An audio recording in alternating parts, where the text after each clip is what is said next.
Hey, so I've been fighting this kind of a battle internally, wondering what to do, how to handle this time that we're in. And it's my standard MO to be motivating and say, whatever happens, we can do this. And I realize that sometimes people don't want to hear that because it's hard. Things are uncertain. Jobs have changed. Your whole entire lives have changed. Some of you, not all of you, but for some people, everything is different. Some of you have lost someone. Some of you are going through things that, even in a normal situation, would be so hard to go through. But now with this quarantine, you're having to do it alone. So I want to acknowledge that there are all kinds of situations out there, and I don't know what all of them are. But I just want to not be callous to your situation. I want to acknowledge you. I want to acknowledge that this can feel really hard, that you don't have the normal things to depend on that you usually do. So I get that. I also get that at this particular moment in time, this is going to sound weird, but this is not the hardest thing I've been through. Not because I've been through other global crises, but for myself, for what my own life looks like. This isn't the hardest thing that I've been through. And on the one hand, I can feel like that disqualifies me to speak. But on the other hand, I feel like, no, that's exactly what qualifies me to speak.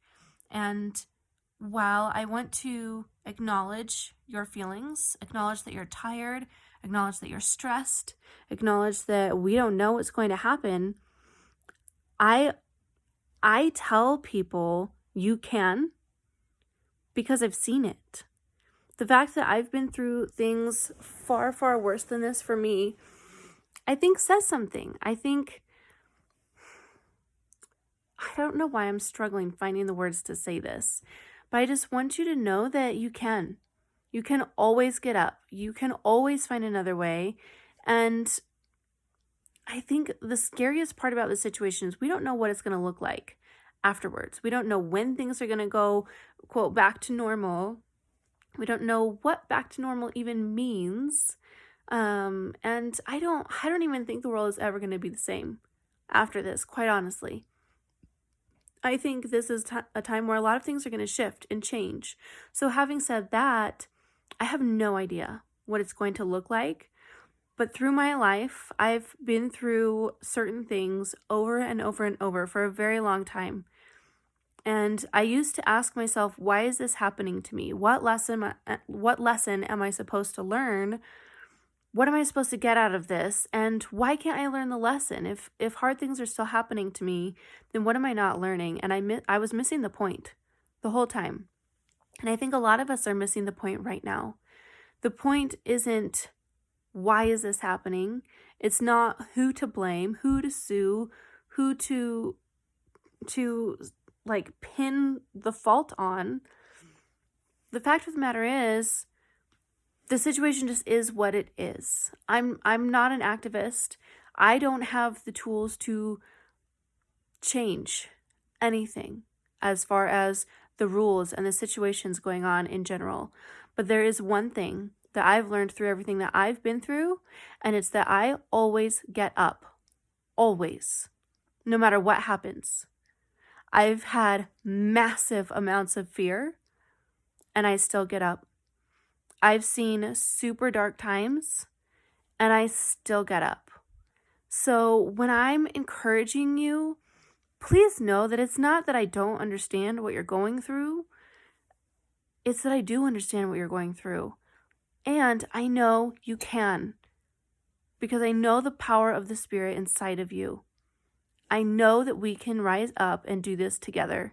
So, like I said, I don't know when things are going to go back to, like, quote, normal, or what they're going to look like when we do go back to that. All we have is right now. All we have is today. That hasn't changed. That's always been true.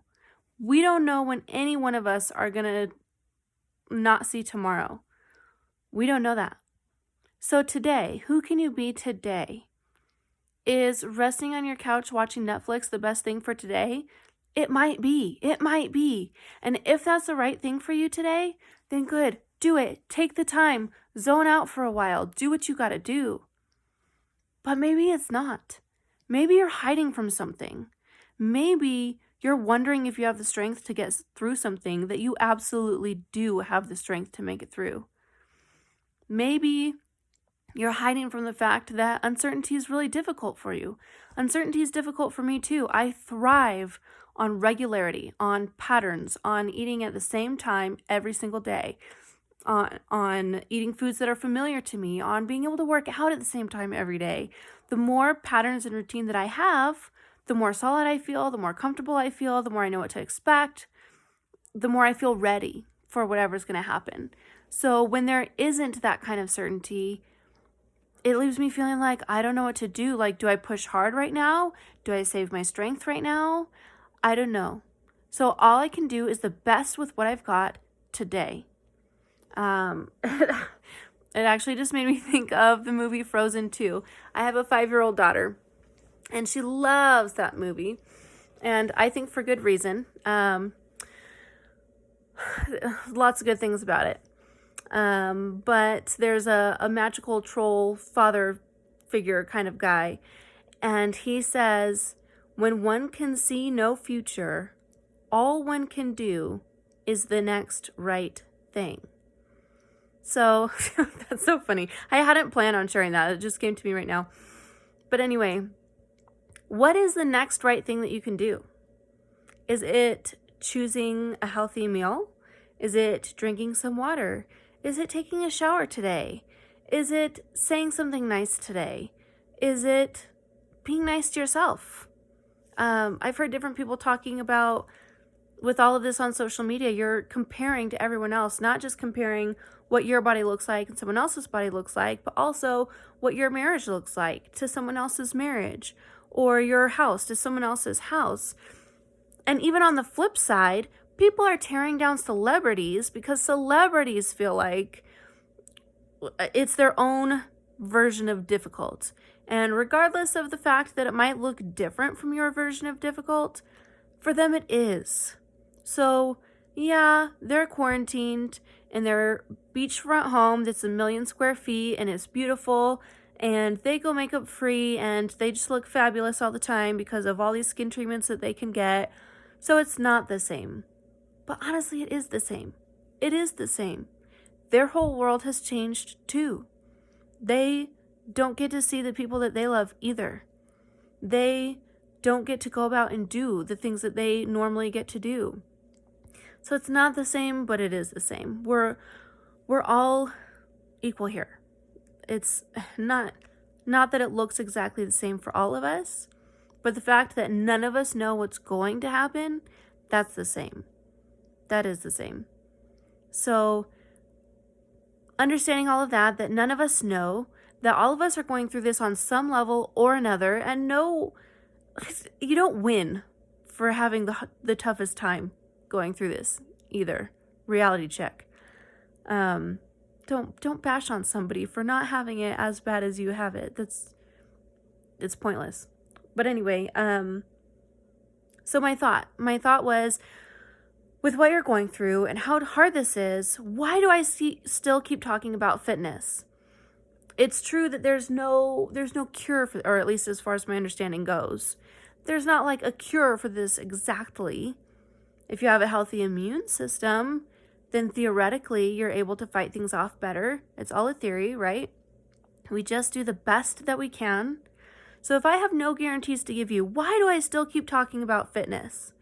If we can't go out and show off our bodies, why do I still keep talking about fitness? If we can't go do the races or the shows or the sports that we've trained for, why do I still keep talking about fitness? And I realized that fitness for me is a love language. Who I am is tied to my body. It just is. And I feel like I've never been able to ignore that fact. So the way that I feel inside my body, whether or not I feel bloated, whether or not I feel lethargic, whether or not I feel like my hair and nails are pretty, whatever it may be, all of that, it's a love language to myself. As I've mentioned, I've lived in fear. I've lived in darkness. And it was because I put everyone else always above myself, always. It didn't matter how much it hurt me. That's what I did. And I'm not saying that to get any kind of like no pity and no accolades or anything. It's not a good thing. It's not a good thing. But that's the way I was operating. And so I see now that when you have your health, fear doesn't take control the way it does otherwise. When you have your health, you're able to better manage your moods and your thoughts. When you have your health, you have more energy than you would if you didn't have your health. So it's just a love language. It's just a love language. So if I could convince you to do one thing, it would be to do something loving for yourself. And maybe that's not fitness for you. Maybe it's not. Maybe it's something else. I don't know what it is. But I would ask that in this time when it's uncertain and we can't see the future and all we can do is the next right thing, could we choose love? Love for ourselves and love for other people. And for me, love looks like being active. Love looks like eating well. Love looks like taking a shower and getting ready for the day. That's what love looks like from me to me. That's what it looks like. So that's what I would encourage you to look at it as. This is a chance to learn to love a little bit better. Not because you did it wrong or you're not doing enough, but just to get a little better and a little better. And I know that you might be tired and you might be stressed and you might not want to hear these motivational messages. And I'm not going to lie to you, I considered not really doing them because I don't want to put more on you than you feel like you're already carrying. But at the same time, I've been through these lessons myself. These have been so hard learned for a reason. So if you need a message, if you need someone who's not going to give up, if you need someone who's not going to be quiet, here I am. That's me. I don't be quiet and I don't give up. So I hope that you can receive that. I hope it feels like me lifting you up rather than piling another thing on top of you. And all I can do is my best. All I can do is what I can see as being the next right thing. So I'm going to be posting some at-home workout videos, probably some super simple recipes too. I'm keeping things really simple right now, not getting crazy with recipes just because of everything. But there's still ways. There's still ways you can be healthy, still ways that you can keep things moving forward and not make it hard on yourself. And actually, that's part of what I love to do is making health and fitness simple. It does not need to be crazy. It does not need to be so super dialed in. Now, I'm not talking to athletes and competitors. I'm talking to whatever everyday people who are parents and have day jobs and all this other stuff. So that's what I'm talking to, where we can make fitness a lifestyle. It doesn't have to be perfect, but we can feel great. We can look great. We can do great. And it can be awesome and it can be simple and it can be things that don't weigh on you and don't add on top of your life. So I just wanted to throw that message out there. Just wanted to say hi. I see you. I hear you. I love you. And I'm not quitting. I'm not giving up. And neither should you. That's it. Okay. Bye.